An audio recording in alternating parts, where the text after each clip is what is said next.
the phrase trust the process, right? Trust the process. The idea is that if you have a good process in place, you have an effective, efficient process in place, then you can trust that process and learn to execute it well. Then your focus becomes on the execution of the process. This this implies that you have a process, right? Like if you're going to be in sales, you've got to have a consistent way that you're executing your sales motion.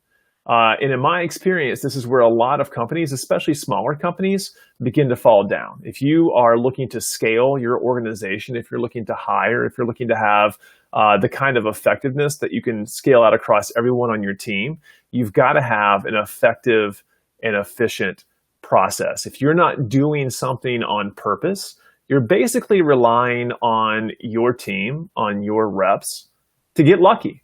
You're relying on them to kind of figure it out and be smart. And the sad reality is, in a lot of situations, you have people who figure it out, but that information doesn't make its way into the rest of the organization. So you have people who are having to reinvent the wheel over and over and over again. So the most foundational thing that you can have from a sales perspective is a process that works, a process that you can scale, and a process that you can change easily if you need to, so that you can be agile as an organization.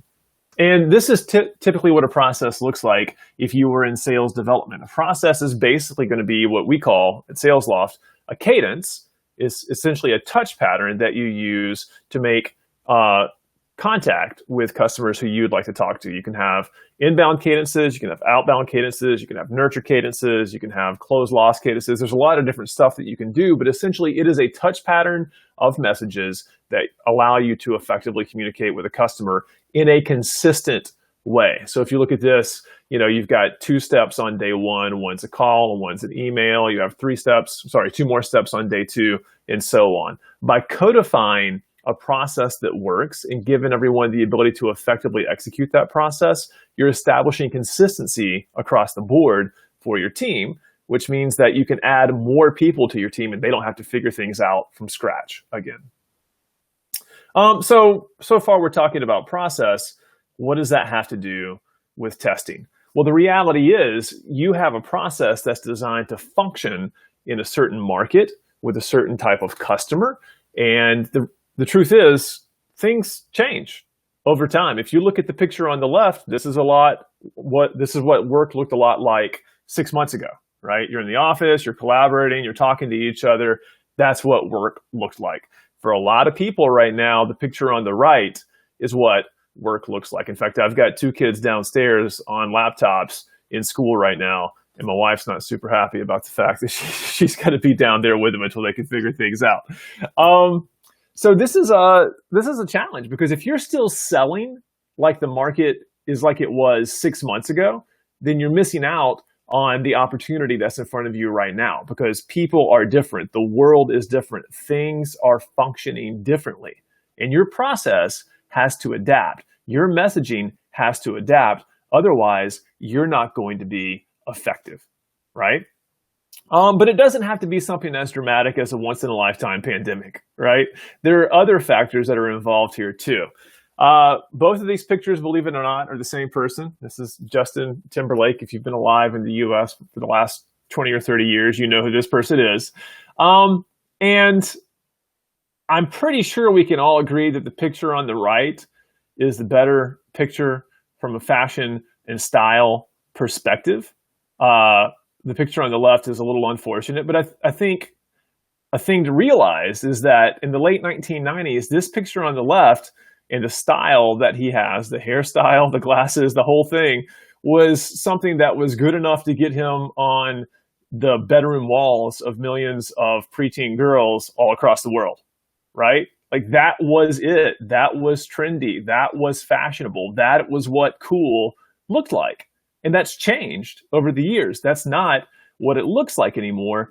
And sales is very similar, especially sales development is very similar, right? So one of the things to keep in mind when you are in sales development is that you have to constantly stay ahead of the game. Sales development is very trendy, just like fashion. It's very trendy.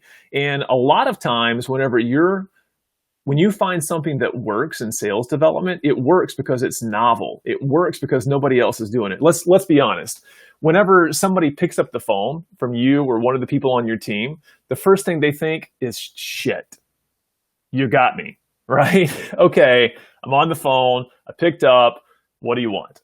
And your job in sales development is to get them to talk to you for a little while so that you can figure out if there's real value there and if you can set a meeting. And that's a difficult thing to do. So if you find something that works, that's fantastic. But as soon as everyone starts doing it, it's going to stop working. It's going to stop working because you don't stand out anymore. You don't stick out anymore. Now, I'm not saying novelty is the only thing. You have to be authentic. You have to be real. You have to articulate value very clearly in sales development. But there are a lot of different ways to do that.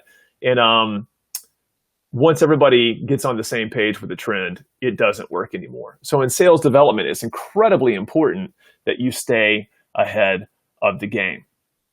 But that's not where it ends.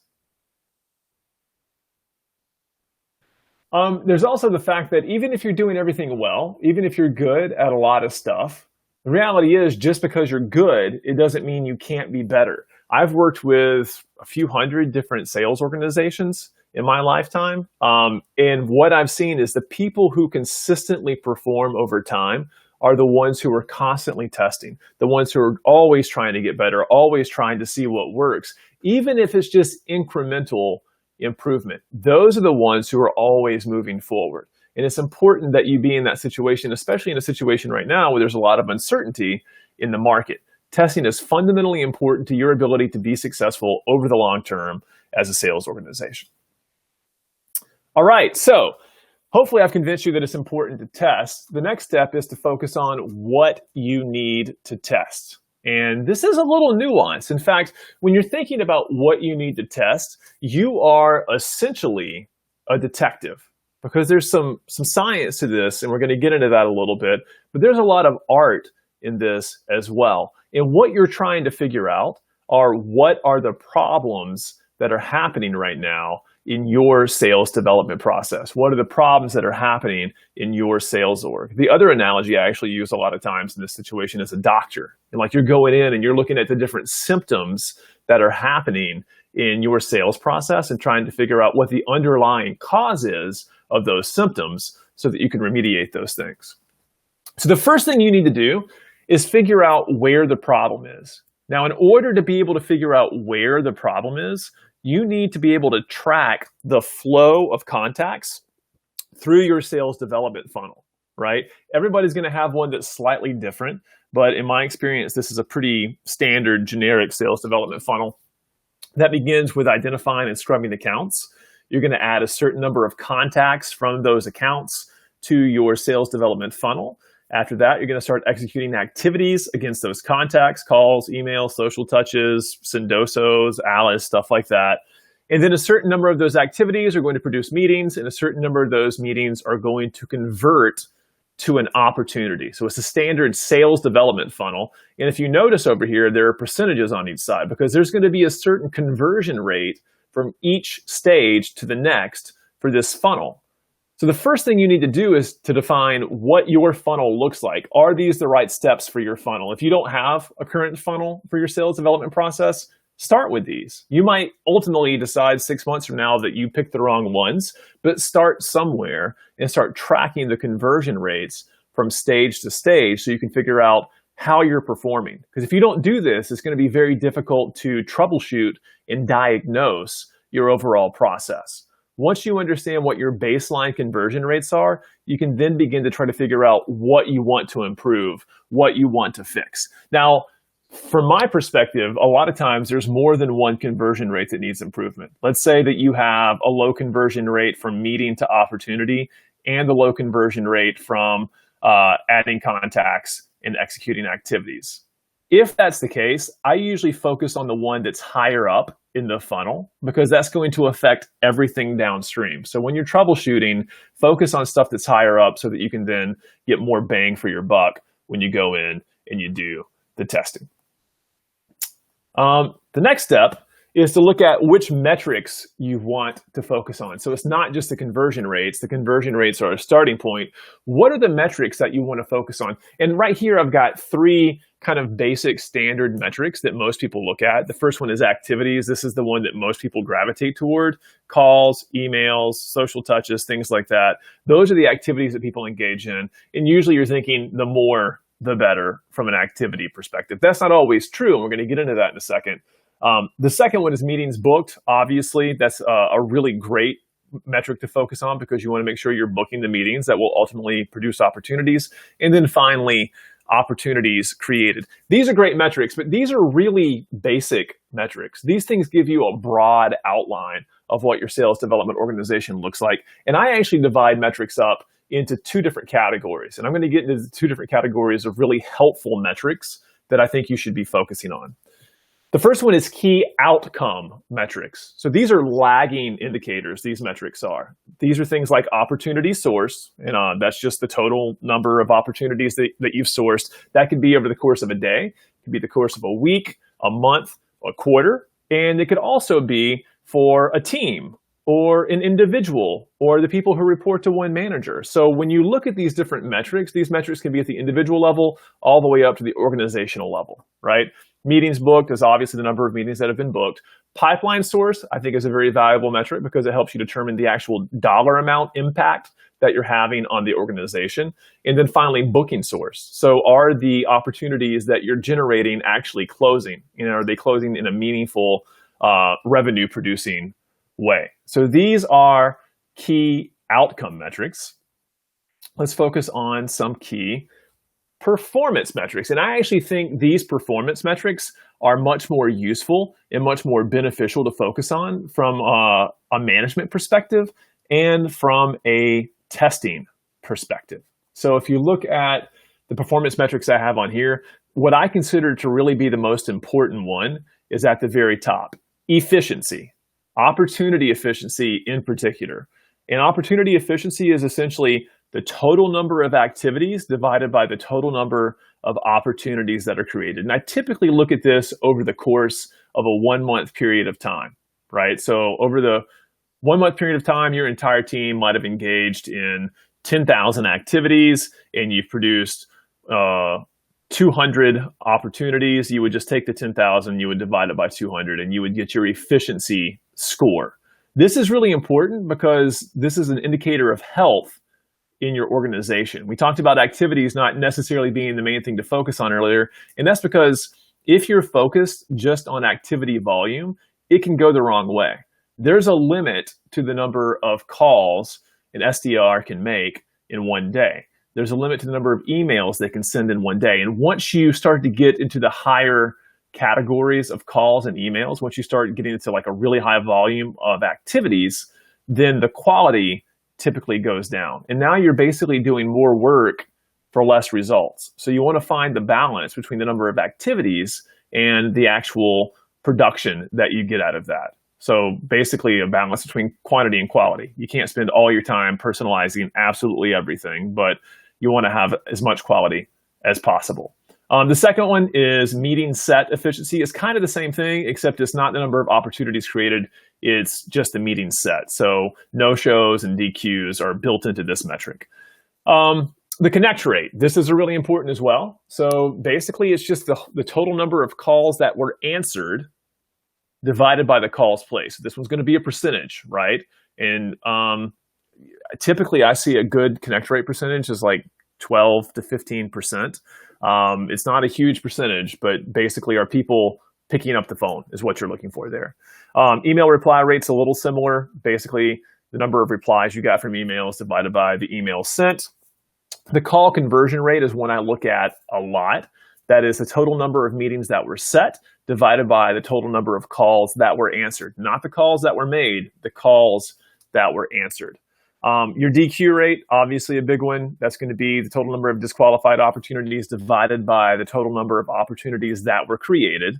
The next one is one that I look at from a big perspective as a leading indicator, day ones. Now, a day one is the number of contacts that were added to a Cadence. And typically I look at the average, if either the team or the individual level on that metric. We actually have requirements or guidelines at Sales Law for our own internal team for the number of day ones they're supposed to add every day. The idea being that you're constantly putting a steady stream of contacts into the top of your sales development funnel so that you can begin working them in your cadence. If you don't regularly add day ones, you could end up in a situation where like maybe you add 30 people today and none tomorrow. Well, that means that if you have a call heavy day in your cadence, you're suddenly going to have to make a whole bunch of calls on a Wednesday or a Thursday because you added people on Thursday of last week, for instance. You want to have a steady movement in motion of the number of contacts who make their way through the cadence. And then finally, the cadence completion rate. And that's going to be the total number of contacts who completed the cadence divided by the contacts added. And what this tells you is, are your reps actually finishing the cadence? In my experience, a lot of times reps, when they get to the call heavy part, they kind of fall off. They don't necessarily always want to make the calls that are part of the cadence. So you're trying to see, are people actually completing the cadence that you've put out? Before I move on, if you guys have any questions about those metrics, please send them in the chat right now.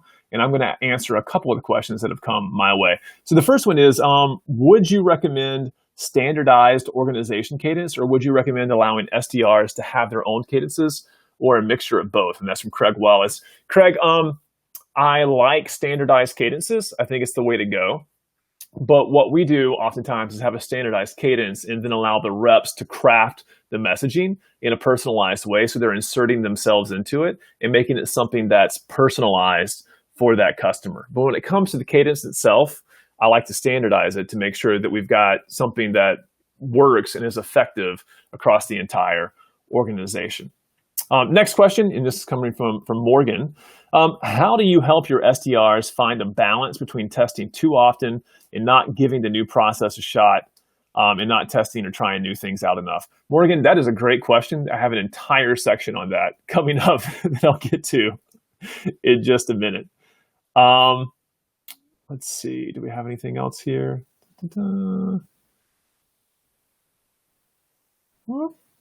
There we go. Jason has a great question. How is an opportunity defined? Yeah, it depends. For most organizations, I would say an opportunity is defined as a sales accepted lead. It depends a little bit from organization to organization, but for the most part, what I see is once an AE accepts the opportunity or accepts the lead into their pipeline, it is an opportunity at that point.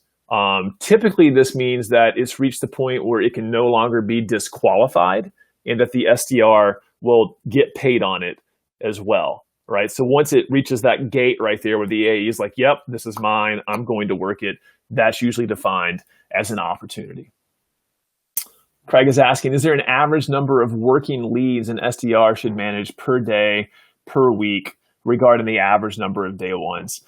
In general, Craig, it depends a little bit on your sales motion and how transactional versus long-term it is. But a good rule of thumb is probably somewhere between 8 and 12, 8 and 15 maybe tops, to add new contacts per day. There's some nuance there, though, because I think it's important, especially in B2B sales, to be working multiple contacts within an organization at one time. And typically, you're going to have like different personas. So if you're selling to marketing, for instance, you might sell to CMOs, demand gen marketers, and somebody in brand marketing all at the same time. And you don't want to add all three of those people on the same day. You want to stagger that. So you're adding one on Monday, one on Tuesday, one on Wednesday, and so on. Hopefully that made sense. And then Alexander is asking, do we have any metrics? I do. I don't have them in this presentation, but let me see what we can find and send them out as a follow-up to this. Awesome. All right, let's kick back in. So these are very, very important metrics. Why are you looking for those metrics? Well, really, the whole testing process is a 4-step process. First, identify which metric you want to change. Don't test just to test. If you are testing to change a specific metric. That is the whole point of the test. There's a metric that you want to improve, and you have an idea around how you think you can improve it. That's the whole notion of a test. A lot of times when testing goes wrong, it's because people don't have a clear idea of what the outcome they're looking for is. They just want it to be better. The more vague a test is, the worse the test is going to be. Every single time. A lot of times that's why tests fail. You don't have a clear vision of what you're hoping to accomplish or what you're hoping to change with the test. That's why you start with the metric. You're looking for problems in your process that you can improve upon, right? Step number 2, how are you going to change that metric? What is the idea behind your test? Step number 3, execute the test. Step number 4, analyze the results and then incorporate any changes that you've found. Okay, so let's talk about an example of using this process. Here's the problem, right? You're looking and you realize that opportunity creation is down by 23% compared to this time last quarter. And that's a pretty big reduction, right? Opportunity creation is down 23%. Why? That's our challenge here. We have to figure out why. So here's the way I would go about trying to diagnose that problem. Number 1, has headcount gone down? Because if headcount has gone down, then yeah, you're probably going to have less opportunities. That's not rocket science, right? Headcount goes down, you'll probably have less ops unless suddenly you have just better SDRs or better accounts, right? Has headcount gone down? Hasn't in this situation. We look at it, we see headcount's the same, we're good. Next question I would ask is, has opportunity efficiency changed? Remember, that is the total number of activities divided by the total number of opportunities that were created. And in this situation, we look and we're like, oh, yes, it has. It's increased from 268 to 392. That's bad. That's really bad because it's increased by almost 50% in this situation, right?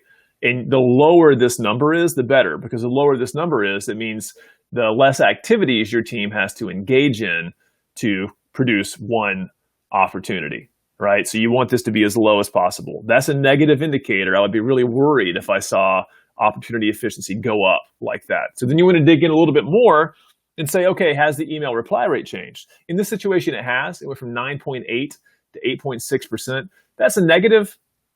I wouldn't be too concerned if I saw that, though. Number 1, from all the data that I've looked at across the board, email is not the best channel to actually book meetings. It's a good contributing channel, but most meetings are actually still booked on the phone. So if I see that reply rate go down, I'm concerned, but I'm not horrified, right? The next thing I would look at is, has the call connect rate changed? In this situation, it's gone down, still not significantly. Now, this is the number of people who are picking up the phone, basically, right? So it's gone down by 0.7%. So I would look at that and be concerned, but not real concerned. And then I would go to, has the call conversion rate changed? And in this situation, it has. It's gone from 11.2% to 8.9%. That is a 2.3% reduction in the call conversion rate. That means that if you were making 100 calls, then out of every 100 calls, 2.3 less people are turning into opportunities in that situation. I'm concerned about that. That seems to be the big culprit to me in this situation. So what we're doing is we're just systematically going through and looking at the different elements of the process to say, like, hey, where is the problem? Why are we having this problem with our outcome metric? Because remember, opportunity creation is an outcome metric. Now we're digging into some of these performance metrics. And in our situation, our hypothetical scenario we have here, we've already done the quantitative piece. You know, there are 2 types of data here. There's quantitative data and qualitative data. Quantitative data is going to be metrics-based data. It's going to be numbers-based data. Qualitative data is where you're going to be doing the art of this diagnostic process. You're trying to figure out why. Why is that call conversion rate going down? And in this situation, you're going to say, like, okay, well, let's figure out how to gather the qualitative information. There are a lot of different ways to do it. My favorite, listen to call recordings. We use our own product. We use SalesLoft. Whatever you're using to record your sales development calls, listen to as many call recordings as you can. And in this situation, you're specifically going to be listening to calls that don't convert. That's what you're going to listen to figure out what the problem is. Make some calls yourself, right? Try out the talk track, see if that's working. Interview reps, interview managers, interview customers and prospects. Look at call sentiment reports. These are all different ways for you to get qualitative data to try to figure out what the problem is. In our hypothetical scenario, we realized that we think it's because the conversion rate's down, and it's probably because of COVID-related budget objections, right? Which is, I'm sure, is something a lot of you have actually seen in reality. Like the prospect is saying, like, no, we're not buying anything right now. We don't have any budget. We're on lockdown. Boom, call's over, right? So you have to have a hypothesis. If you don't have a hypothesis, you're not really doing a test. You have to say, like, this is the problem. This is why I think we're having the problem. This is what I think the culprit is. And then devise the experiment. And in this situation, we're going to say we intend to increase ops source, that's in bold, because that is the metric that we're focused on. And we're going to increase it by 15% in the next 45 days. So you're saying there's a period of time that we're going to run this test. And here's how we're going to do it. We're going to do it by testing out a CFO talk track that we designed. And if we're successful, there are going to be some leading indicators that we can look at to figure out if we're successful. We intend to increase the call conversion rate by 1.7%, and the op efficiency score should be reduced by 115. So you're getting very, very specific with what you intend to do with the experiment. Again, when people fail, a lot of times it's because they don't have this level of specificity in what they hope to accomplish. Now, let's talk a little bit about test duration. I'm sure you guys have all seen a burger advertisement when you're drunk at 1 o'clock in the morning and think, I really need to eat a 1,200 calorie meal right now. And you go and you get an Uber and you get your burger and it looks like this, right? And you eat it anyway because, why not? But there's a big difference between what you saw and what happened. The idea of this burger is great, but the execution is not great. And that's the reality a lot of times when you're doing testing, right? You need to figure out how long it's going to take to get the information you need. How long will it take for the process to run? How long will it take to collect meaningful data, a meaningful amount of data? And then the big one here, how long will it take for your team to get good at executing the new process? You need to figure this stuff out. A lot of times people give up too quickly because they haven't crossed the threshold of getting good at executing the test, or they didn't allow themselves to collect enough data to really assess the quality of the test. And I'm coming up on time, so I'm going to finish out with the last couple of things here. Here are some practical tips for you to think about when you're running a test.